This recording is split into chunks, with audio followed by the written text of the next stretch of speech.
Sakalayan gunarnavasya Vande Guru Sri Charanaravindan.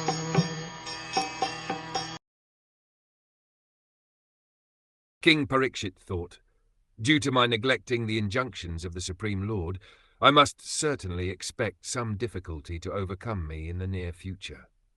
I now desire without reservation that the calamity come now, for in this way I may be freed of the sinful action and not commit such an offence again.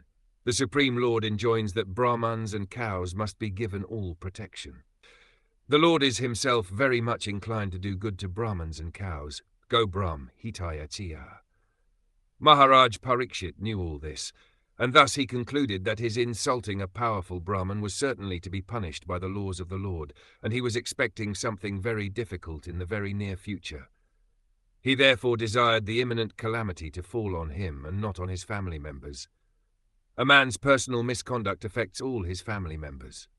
Therefore, Maharaj Parikṣit desired the calamity to fall on him alone. By suffering personally, he would be restrained from future sins, and at the same time the sin which he had committed would be counteracted so that his descendants would not suffer. That is the way a responsible devotee thinks. The family members of a devotee also share the effects of a devotee's service unto the Lord. Maharaj Prahlad saved his demon father by his personal devotional service. A devotee's son in the family is the greatest boon or blessing of the Lord.